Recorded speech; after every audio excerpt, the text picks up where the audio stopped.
The phone buzzed like a rattlesnake in the dead of night, shattering the fragile peace of Gabriel's Brooklyn apartment at exactly 3:33 a.m.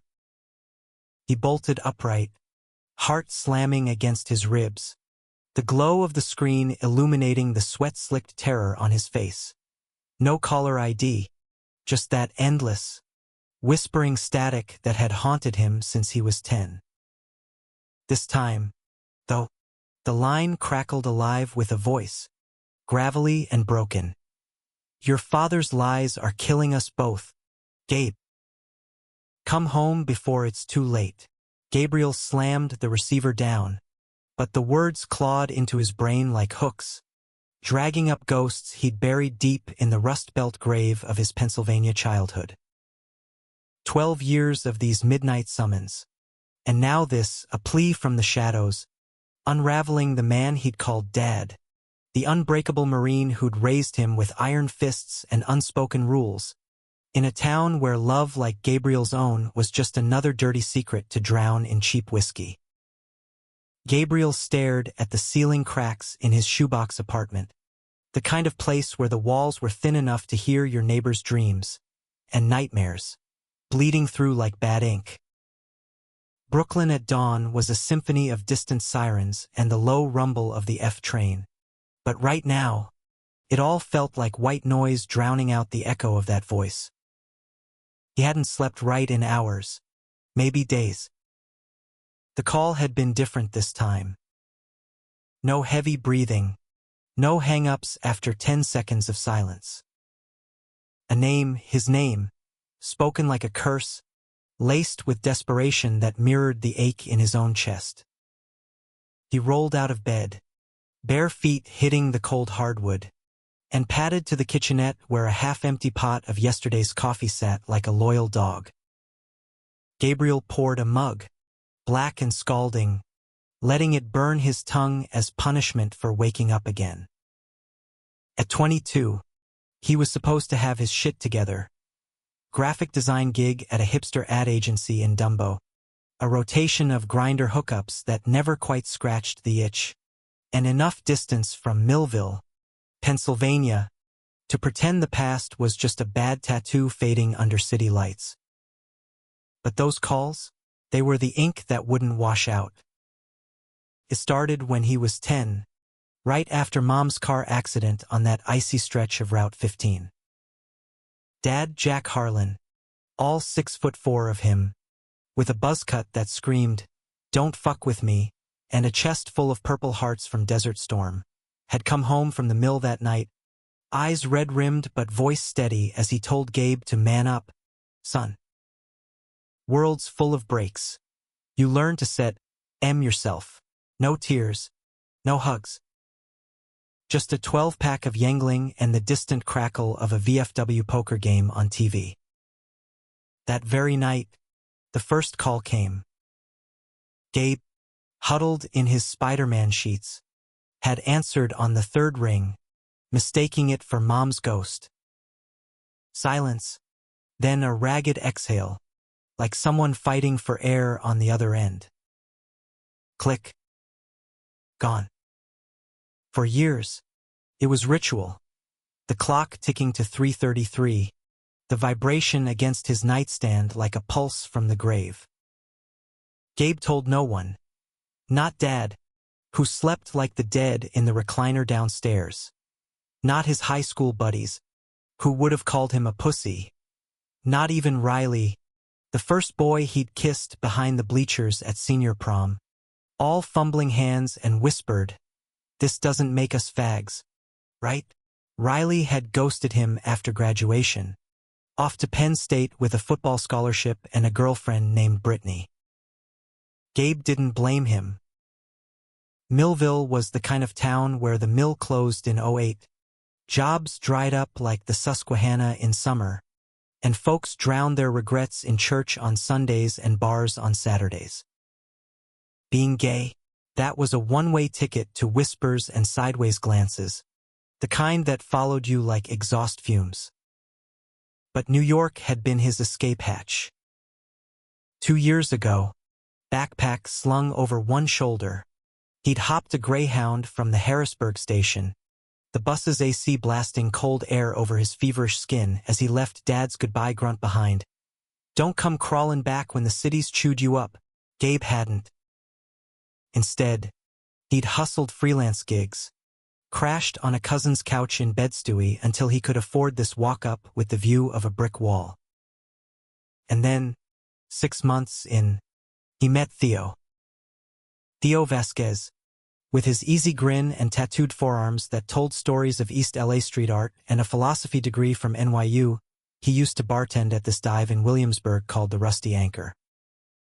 They'd locked eyes over a spilled IPA, Gabe nursing a sketchpad, doodling jagged lines that looked like lightning cracks. Theo sliding a free shot his way with a wink that said, "Rough night, artist boy." What started as banter turned into stolen hours. Late-night walks along the East River, where the Manhattan skyline glittered like fool's gold. Theo's hand brushing Gabe's in the dark, testing waters neither had fully mapped. "You're too pretty to look so sad," Theo had murmured one night, their first real kiss tasting of salt and cheap tequila, under the shadow of the Williamsburg Bridge. Gabe had laughed it off, but Theo saw through the armor, the way Gabe's eyes darted like he expected the world to punch him at any second. They fell into a rhythm, Theo's shifts ending at 2 a.m., Gabe's deadlines blurring into dawn, bodies tangling in sheets that smelled of patchouli and printer ink. For the first time, the calls felt distant, like echoes in a canyon he was finally climbing out of. Until tonight. Gabe set the mug down, fingers trembling as he scrolled through his phone's call log. 12 years, hundreds of entries, all time-stamped 3:33 and 3 seconds a.m. He'd blocked numbers before, burner cells, VoIP ghosts that popped up like weeds, but they always found a way back. Last month, during a particularly brutal all-nighter, he'd let one ring through, heart pounding as he whispered, "Who the fuck is this?" The response, a low chuckle, then, "Ask your old man about the river." Click. The Susquehanna, where Mom's car had flipped. Coincidence? Gabe's gut twisted like a knife in wet clay. He needed air. Shrugging on his hoodie, the one Theo called his brooding uniform, Gabe hit the street, the November chill biting through his jeans like accusations. Brooklyn at 5 a.m. was a ghost town. Delivery trucks rumbling to life, a lone jogger pounding pavement with earbuds in, oblivious to the war in Gabe's head. He walked aimlessly, past the bodega where he'd bought his first pack of smokes at 16, past murals of forgotten revolutionaries that Theo swore were the soul of the city. His phone stayed silent, but the weight of it burned in his pocket. By the time he looped back, the sun was cracking the horizon, painting the rooftops in bruised purples and golds. Theo's text lit up the screen. "Morning, handsome. Shift starts at 6. Coffee run after? Miss your face." Gabe's thumb hovered, a smile ghosting his lips despite the storm. Theo was the one good thing, the anchor in this sea of what-ifs. But as he typed back hell yeah, the clock on his lock screen flipped. 6 hours, 66 minutes. No, 3:33 a.m. had passed, but the shadow lingered. That afternoon, sprawled on Theo's futon in his Bushwick loft, walls plastered with zines and Polaroids of queer protests, Gabe confessed. Not everything, just the calls. Theo listened, legs crossed, joints smoldering between his fingers, smoke curling like question marks. 12 years? Jesus. Gabe. That's not a prank. That's obsession. Theo's dark eyes narrowed, concern etching lines around his mouth. He was 25, all sharp angles and softer edges, The kind of beautiful that made Gabe feel seen, not exposed. You ever trace it? Like reverse lookup or some hacker shit? Gabe shook his head, tracing the tattoo on Theo's wrist. A compass rose inked in faded blue. Tried once. In college. Bounced to some offshore server. Dad said it was probably a wrong number, some drunk dialing the old landline. But Jack Harlan's voice had cracked on the word, drunk, eyes flicking to the family photo on the mantel. Mom beaming, Gabe gap-toothed at 8, Jack stiff in his dress blues. Theo stubbed out the joint, pulling Gabe into his lap with that effortless strength that always disarmed him. You're not a kid anymore. If it's tied to your pops, maybe it's time to go back. Face the river, or whatever cryptic bullshit they're feeding you. Gabe buried his face in Theo's neck, inhaling the mix of sandalwood and sweat. Millville's a black hole. Sucks you in, spits out bones. But Theo's words planted seeds, roots twisting toward the truth he'd avoided like a live wire. That night, as they lay tangled in the loft's bay window, city lights flickering like distant fires, the phone buzzed at 3:33. Gabe's hand shot out, silencing it before Theo stirred. But the whisper leaked through. The watch. Check the watch. Heart racing, Gabe slipped from bed, padding to his jeans. In the pocket, his grandfather's old Timex, Dad's now, passed down last Christmas with a gruff, "Keep time, son. It's all we've got." He popped the case back under the kitchen knife's edge, breath hitching. Inside, scratched into the metal, J+R, Forever 93. Initials. A date. And beneath, coordinates, 40. Something north, 76. Something west. The Susquehanna's bend. Gabe's world tilted. Jack Harlan, the man who'd taught him to bait a hook and fire a .22, had secrets etched in steel. And they were calling Gabe home. The Greyhound hissed to a stop at the Harrisburg terminal like a beast slaking its thirst, exhaust fumes curling into the crisp Pennsylvania air. Gabriel stepped off, duffel slung over his shoulder, the weight of Brooklyn already fading like a half-remembered dream. It was Thanksgiving week, the kind where families crammed highways with Tupperware and forced smiles, but Gabe's invite from Dad had been a curt voicemail. Town's quiet. Room's still yours if you want it. No mention of the watch. The call's nothing. Just the pull of gravity, stronger here in the Keystone State, where the hills rolled like forgotten promises. He rented a beater Chevy from the lot, the kind with AM radio static and seats that smelled of old fries, and pointed it west toward Millville. The drive was a blur of golden fields stripped bare by November's scythe, billboards for Bass Pro Shops and Jesus billboards preaching salvation from sin.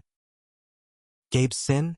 He'd buried it deep, but Theo's last kiss at Penn Station, fierce, tongues and teeth and, "Call me when you crack this open," mi amor, had cracked the seal.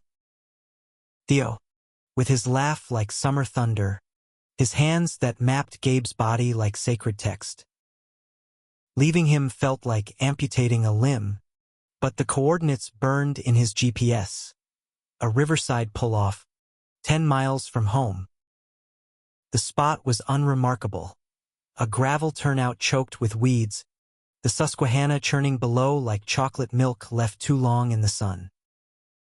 Gabe parked, engine ticking cool, and hiked down the embankment, boots crunching frost-kissed leaves.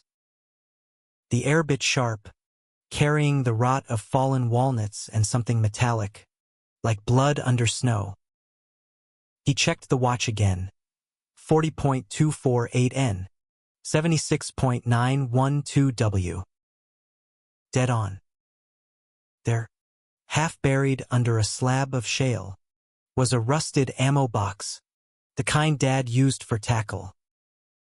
Gabe's fingers numbed as he pried it open, heart a war drum in his ears. Inside, a stack of Polaroids, edges curled like dying leaves. Grainy shots of two men, mid-20s, arms slung around each other in fatigues, Desert Storm era. One was unmistakable, Jack Harlan, younger, buzzcut softer, grin wide and unguarded, eyes lit with a joy Gabe had never seen. The other, tall, sandy hair, a scar hooking his lip, held Jack close, their foreheads touching in a way that screamed mine. Flipping through, a motel room in Kuwait, sheets rumpled, Jack's hand on the man's thigh, a desert sunset, backs to the camera, silhouettes merging like smoke. The last, them by this very river, 1993 scrawled on the back in Jack's block letters. R&J, the bend where we broke. Ryan, Gabe's stomach plummeted. He'd heard the name once, drunk dad rambling at a bonfire. Lost my best friend in the sand. Ryan. Fucker owed me a beer, but these weren't bromance snaps. This was love, raw and forbidden, the kind that got you dishonorably discharged or worse in the 90s military. Gabe's vision blurred, tears hot on his cheeks. His father, stoic, straight arrow Jack, had been this, hiding, loving in shadows, while Mom drove that road alone. He pocketed a photo, the box snapping shut like a judge's gavel, and stumbled back to the car. The drive to Millville blurred, radio crooning Springsteen. Tramps like us, baby, we were born to run. Home loomed, a squat rancher on Elm Street, siding peeling like old skin, the front yard dotted with Dad's rusted truck and a faded American flag limp in the breeze. Jack was on the porch, nursing a Hams, flannel shirt unbuttoned over a thermal that hugged his still broad chest. At 58, he looked carved from oak, lines etched deep from mill shifts and unspoken wars, but his eyes, when they met Gabe's, held a flicker of something raw. Figured you'd show. Turkey's in the oven. Ain't burnin' yet. No hug. No questions. Just that Harlan way. Sidestep the minefield. Keep walking. Dinner was silent ritual. Mashed potatoes from a box. Green beans limp as regrets. The TV droning Lions-Packers highlights. Gabe poked at his plate, the photo burning a hole in his jacket. Dad, he started, voice cracking like thin ice. The watch. The initials. Jack's fork froze midair, knuckles whitening. The room shrank, air thick as tar. Old man's heirloom. What's it to ya? Gabe slid the Polaroid across the oilcloth table. Jack's face drained of color, then flushed beet red, veins bulging at his temples. Where the hell? He snatched it, crumpling the edge, eyes darting like a cornered animal. This ain't your business, boy. Burn it. It's my business when some ghost calls me every night for 12 years, whispering about you. About Ryan. Gabe's voice rose, a dam breaking. Was it him? The calls? Jack shoved back from the table, chair screeching like a banshee. Ryan's dead. Sandstorm in 94. End of story. But his hands shook as he lit a smoke, the Zippo's flame dancing wild. Gabe pressed. The coordinates. The box. The love frozen in faded ink. Jack paced, boots thudding like heartbeats, until he slammed a fist on the counter. You think love's clean? It was war, Gabe. We grabbed what we could in the dark. Then I came home, met your ma. God rest her. She was light, son. Gave me you. That's what mattered. But the calls? Gabe whispered, standing now, close enough to smell the tobacco and fear. Why me? Why now? Jack's eyes, hazel like Gabe's own, crinkled with something ancient, broken. Ain't Ryan. Complicated. He turned away, shoulders sagging under the weight of decades. Sleep on it. We'll talk tomorrow. But tomorrow brought no talk. Jack was gone at dawn, truck rumbling out to the mill, leaving a note, double shift. Beer in the fridge. Gabe wandered the house like a thief, rifling drawers for clues. In the basement, amid dusty marine crates, he found it. A shoebox labeled correspondence, stuffed with letters, yellowed envelopes postmarked from Philly, D.C., even San Francisco. Handwriting elegant, urgent, Jack. I waited by the river tonight. The Ben's empty without you. Ryan. Alive? Gabe's pulse thundered. The dates span 95 to 05 after the war, during Gabe's childhood. Miss you like a limb. Come west, we can start over. Jack's replies, sparse, can't. Family. Stay safe. Rejection wrapped in duty. And then, the kicker. A letter from 2013, postmark Millville. He's gone, Jack. The cancer took him quick. But he asked me to tell you, forgive yourself. The boy needs his father whole. Signed, Eddie R's brother. Gabe sank to the concrete floor, pieces slotting like a cruel puzzle.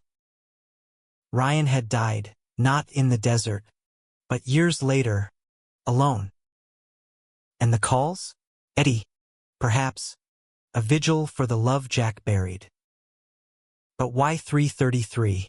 Gabe's birth time, scrawled on his hospital bracelet. A tether to the sun, pulling at the father's ghosts. His phone buzzed. Theo. FaceTime from the anchor. You okay, babe? Look like you saw a poltergeist. Gabe angled the camera away from the letters, forcing a grin. Just family drama. Dad's a vault. They talked for an hour. Theo's shift stories.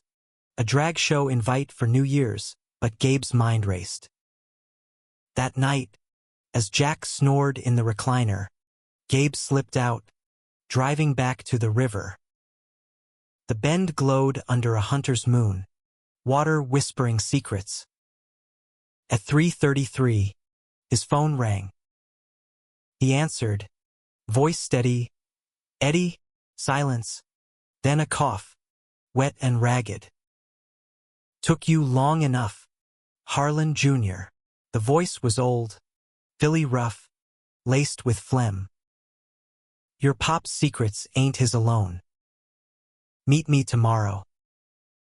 Coffee shop on Main. And Gabe, tell him I'm sorry, for everything. Click. Gabe drove home in a daze, the road unspooling like fate's thread. Jack was awake when he crept in, shotgun propped by the door like always. Bears, he joked, but tonight it felt like armor. Father and son locked eyes across the dim kitchen. No words needed. The dam had cracked. The flood was coming. The Millville diner squatted on Main Street like a relic from Eisenhower's America. Chrome stools, checkered floors sticky with decades of spills, the air thick with grease and percolator burn. Gabriel slid into a booth at 10 a.m. sharp, the vinyl creaking under him, nursing a coffee that tasted like regret reheated. Outside, Black Friday shoppers hustled past with Walmart bags bulging. But in here, time lagged, a bubble where secrets simmered like the pot pie special. Eddie arrived 5 minutes late, shuffling in with a cane that tapped like Morse code.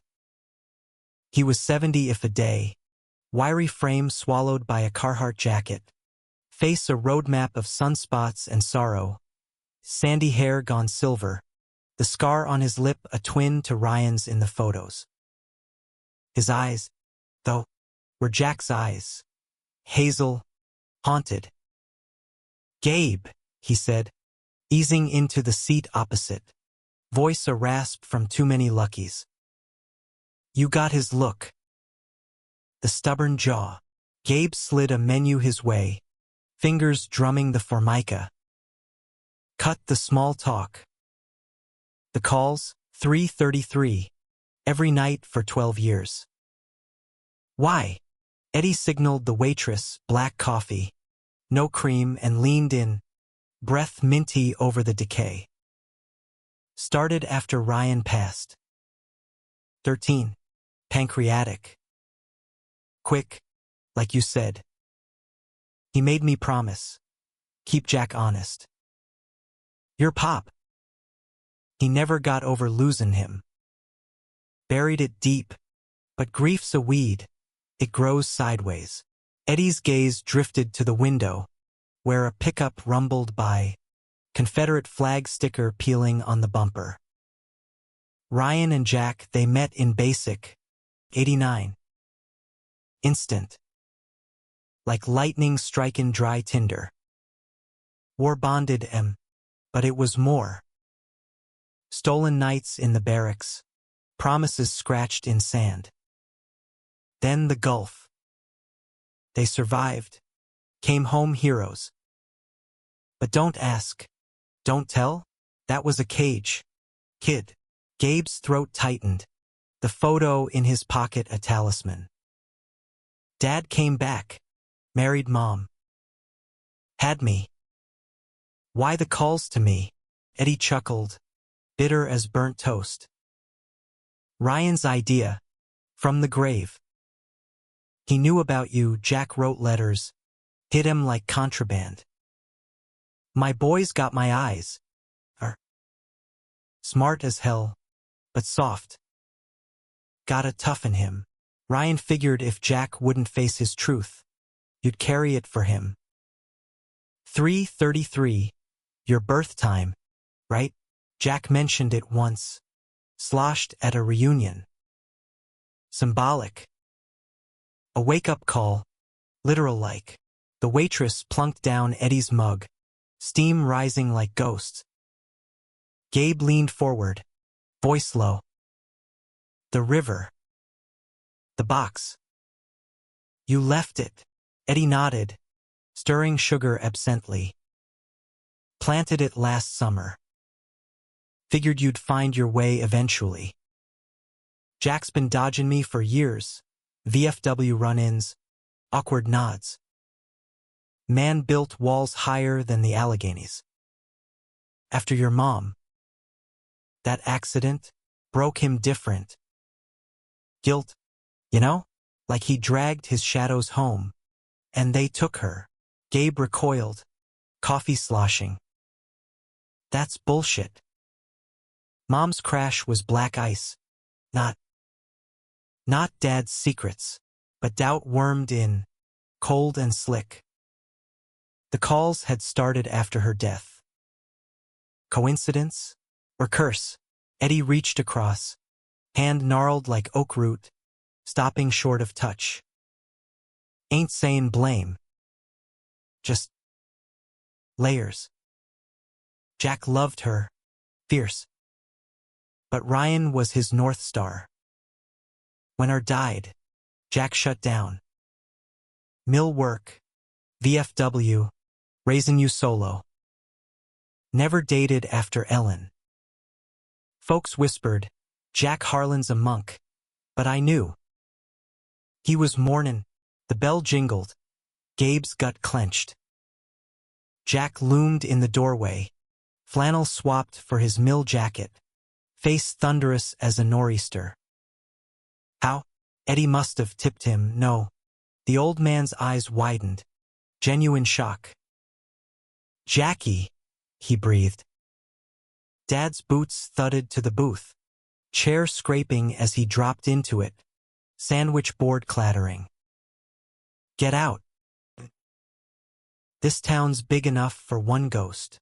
His voice was gravel, but his hands, fists on the table, betrayed the tremor.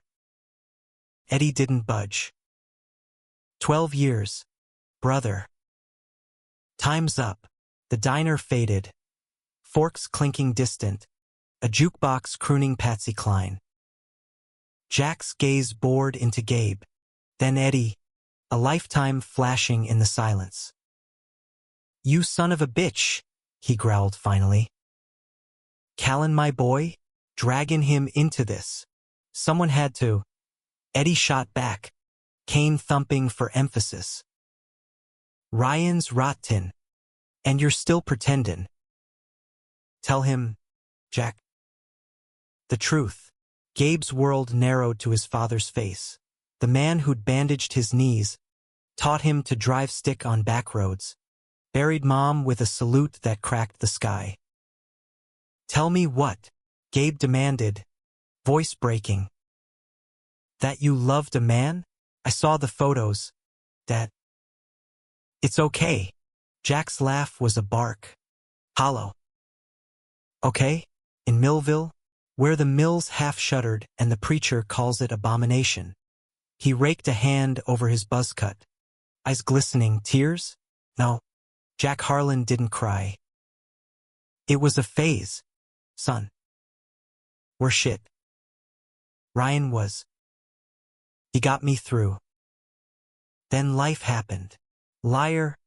Eddie snarled, slamming his mug down. Coffee splashed, dark as spilled blood. You wrote him after 93, the river. Marry me, or we'll run to Frisco. Then Ellen got pregnant. You chose the white picket, left him gutted.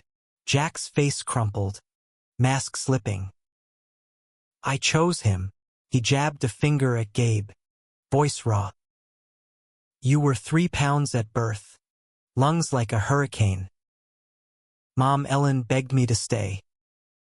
Ryan understood. We ended it clean, but his eyes screamed otherwise, the lie cracking like old plaster. Gabe stood, chair toppling. Clean?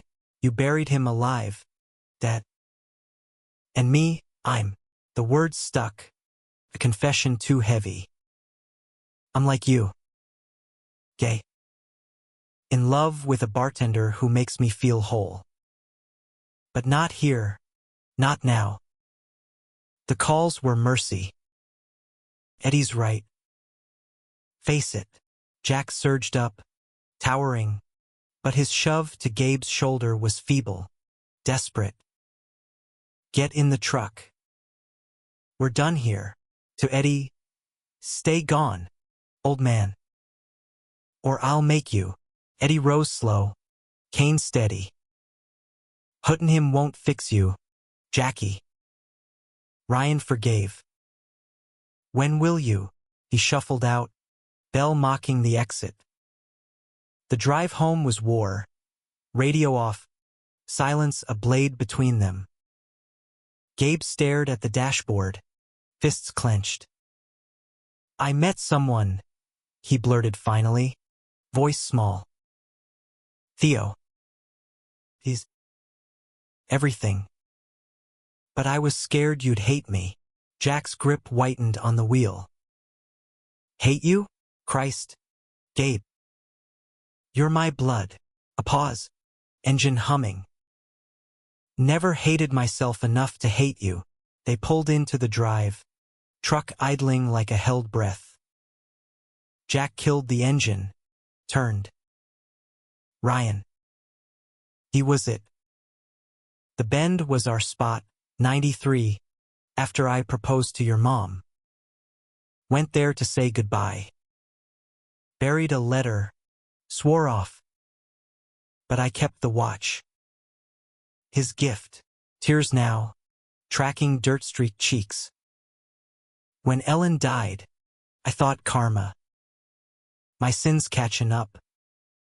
The calls? Eddie's payback. Or pity. Gabe's hand found his father's. Rough calluses against smooth. Not karma. Just life. Messy. We're both. He swallowed. Queer as folk. Jack barked a laugh. Real this time, pulling Gabe into a bear hug that smelled of sawdust and salt. Damn straight, wait, bad choice. They clung, the dam bursting in sobs neither acknowledged. But betrayal lurked. That night, as Jack snored, Gabe checked his phone. A text from Eddie. One more thing. Ryan didn't die alone. Jack visited 12. Fought. Bad. Ryan said, "Tell the boy the truth, or it'll eat him. Check the attic. For your sake." Gabe's blood iced. Attic, the one Dad padlocked after Mom's funeral.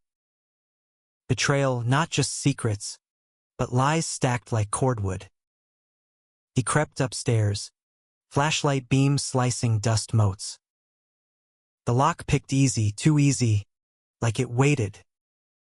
Inside, not dust, but a shrine. Letters from Ryan.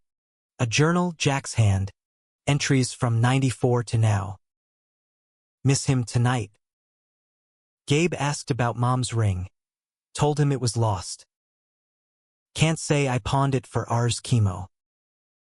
Gabe's knees buckled. Mom's ring. Gone for this? Worse, a photo. Recent. Jack and Eddie. Arms around a younger man, Theo's twin? No, Ryan's son? The journal confirmed. Adopted him out in 95. Before I knew.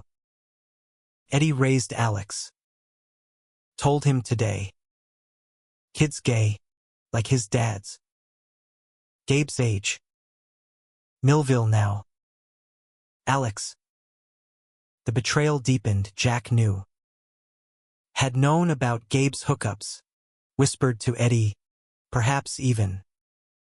Sabotaged? No, a note tucked in Gabe's strong. But if he calls, tell him to run. Like I couldn't. Dawn broke as Gabe descended. Journal clutched like a grenade. Jack waited in the kitchen. Coffee perked. Eyes knowing. Found it. Ha! You pawned her ring, Gabe whispered. Voice venom. For him. After everything. Jack nodded.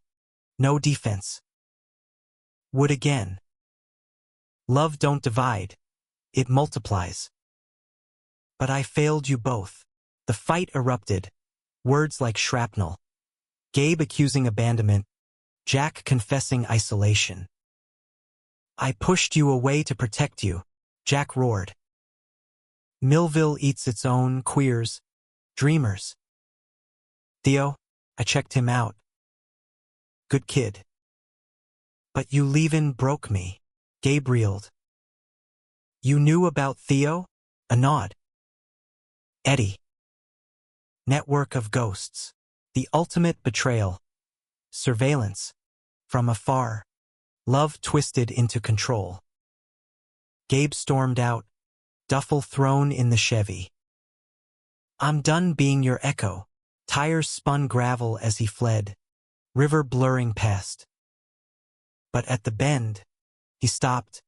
Journal spilling pages like confessions. Jack's last entry. If he hates me, fine. But live free, son. For Ryan. For us. Tears came, hot and cleansing.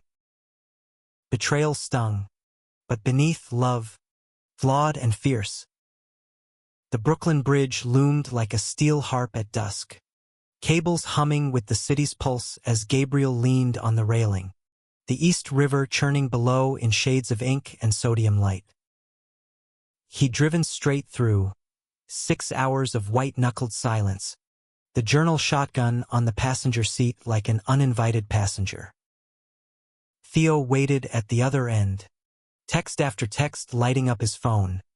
"Babe? You ghosting me? Rusty anchor closing soon, your usual IPA's sweating." Gabe hadn't replied. Couldn't, not with the Harlan hurricane still whipping through his veins.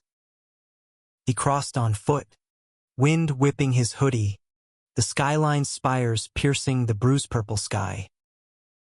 Manhattan's glow called like a lover's promise. Chaotic, unapologetic, but tonight felt like judgment. Jack's words echoed, "Live free, son." Free from what? The calls? The secrets? Or the mirror, reflecting a father Gabe had both pitied and reviled? Theo was pacing the Anchorage esplanade when Gabe emerged, hands shoved in his pockets, that compass tattoo peeking like a beacon.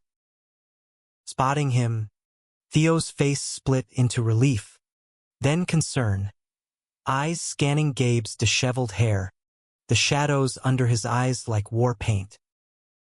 "Jesus, you look like hell ran over you twice." He pulled Gabe close. No questions, just the solid warmth of arms that knew how to hold without fixing. They walked in sync, Theo's shoulder bumping Gabe's, the river's lap a counterpoint to their silence. Back at the loft, overtake out lo mein from the spot on Knickerbocker that did it spicy enough to burn sins away. Gabe spilled. The box, the photos, Eddie, the attic, the ring, Alex, the web of half-truths Jack had spun to keep his world from unraveling. Theo listened, chopsticks paused mid-air, his artist's eye catching the fractures, Gabe's voice hitching on betrayal, the way his hands mapped invisible wounds on the scarred coffee table. "Damn," Theo breathed finally, setting his bowl down. "Your old man's a tragic hero, straight out of some Tennessee Williams play. All that bottled up. It's Shakespearean." He reached for Gabe's hand, thumb tracing knuckles. "But you're not him. You don't have to carry the chain." Gabe's laugh was watery. "Bro, feels like I do. He knew about us, about you. Had Eddie spying, like some Cold War shit. Said it was protection, but it was control. And Mom's ring. God, Theo, he pawned it for Ryan's meds. While I grew up thinking she was the saint, him the martyr." Theo nodded, pulling Gabe's head to his shoulder, fingers carding through sweat-damp hair. "Saints bleed too. Your dad's human, fucked up, yeah, but he chose you every day after. That journal is his apology, inked in regret." The loft's single bulb swung gentle, casting their shadows long and intertwined. "And you coming back? That's yours. Facing the river, the ghosts. That's braver than running." They made love that night slow, deliberate like stitching wounds. Theo's mouth on Gabe's collarbone, whispering Spanish endearments that tasted like home. Gabe's hands exploring the map of Theo's back, tracing ribs like verses in a forbidden psalm. No rush, no escape, just presence. The kind of intimacy that scared Gabe most because it demanded truth. Dawn found them tangled in sheets, coffee brewing on the hot plate. Gabe's phone buzzed. Not 333, but a number from Millville, Jack. He answered, beaker on, Theo's hand warm on his thigh. "Son," Jack's voice, rough from a night of no sleep. "Eddie came by. Told me about Alex. Ryan's boy, our boy, In a way. A pause. Heavy as lead. He's in Philly. Graphic design. Like you. Thought. Maybe meet him? Family. You know? Gabe's breath caught. Alex. The missing piece. Another thread in the Harlan tapestry. Yeah. Maybe. Silence stretched. Then, Dad. The ring. It hurts. Jack exhaled. A gust over the line. Sold it in 11. When Ryan's insurance dried up. Got $3,000, enough for 6 months. But I kept the inscription. Forever yours, E. Your mom's words to me. Irony. Ha! A chuckle. Broken. Bought it back last year. Eddie's shop. It's yours now if you want it. Theo squeezed Gabe's knee. I soft. Gabe swallowed. Send it. And Dad? The calls stop now. For real. Done. Eddie's hand up. Another beat. Love you, Gabe. Queer and all. Proud. The line went dead, but the echo lingered, proud. Gabe set the phone down, tears pricking, and turned to Theo. He said it. Out loud. Theo grinned, pulling him in for a kiss that tasted a future. Told you. Tragic heroes get redemption arcs. Weeks blurred into a fragile normal. Gabe's designs pitching boulder. Lines curving like rivers unbound. Theo's bar shifts ending in shared sketches. Their hands overlapping on paper. Christmas came. Tinsel strung across the loft. And with it, a padded envelope from Millville. The ring, silver band gleaming, inscription etched deep. Gabe slipped it on his thumb. Too big, but fitting in its own way. A talisman, not chain. New Year's. They hit the Anchor's drag bash, Theo in glittered eyeliner. Gabe nursing a cider. The crowd a riot of sequins and screams. As midnight struck, confetti raining like absolution, Gabe pulled Theo close amid the crush. Marry me, he murmured, not a question but a vow. Not now, but someday. When the ghosts are quiet. Theo's eyes sparkled, wet. See, me artista.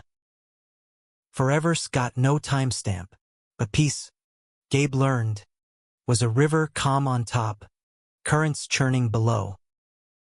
February brought a call. Not 333, but Eddie's number. Jack's sick, the old man rasped. Prostate. Caught early, but...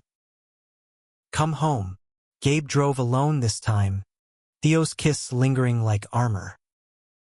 Millville in winter was skeletal, trees stripped, the bend frozen over like a scar. Jack was in the VA hospital in Williamsport, tubes snaking like regrets, but his grin, faint, defiant, lit the sterile room. Look at you, Jack wheezed, gripping Gabe's hand. City boys glowing. Eddie hovered in the corner. Alex beside him, tall, sandy-haired, Ryan's scar a mirror on his lip. 22, eyes hazel and wary. Meet your brother, half, sorta. Alex extended a hand, firm. Uncle Jack's stories, mostly bullshit, but the good ones, about you. They talked halting art gigs, lost loves, the river's pull. Blood or not, fit. Jack watched, eyes glassy. Fixed it, son. Or close enough. His breath rattled. Tell Theo. Thanks. For making you whole. Gabe stayed through March. The mills hum a dirge. Jack rallied. then faded, quiet, on a spring equinox dawn. Mom's ring on Gabe's finger catching the light. No speeches, just a hand squeeze, free. The funeral was Millville Small, VFW Hall, bugler playing taps, Eddie toasting Ryan in the eulogy. Two warriors, one heart. Alex stood shoulder to shoulder with Gabe, a brother forged in fire's afterglow. Back in Brooklyn, Theo held him through the nights that echoed empty, their bed a sanctuary. Summer thawed the bend. Gabe scattered ashes there, Theo's hand in his, Alex video calling from Philly. To secrets uncovered, Gabe toasted, River whispering agreement. The calls stopped. But at 3:33 some nights, Gabe woke, not to buzz, but memory. He'd roll to Theo, alive and warm, and whisper thanks to the dark. For the hooks that pulled him under, and the grace that brought him up. In the end, it wasn't happily ever after, no tidy bows on broken things. But human, flawed love's mending in the light, a father redeemed in his son's gaze, a love that bent but never broke. Gabriel Harlan, once haunted, now whole, watching sunsets over the East River, ring glinting, heart open to the bend ahead.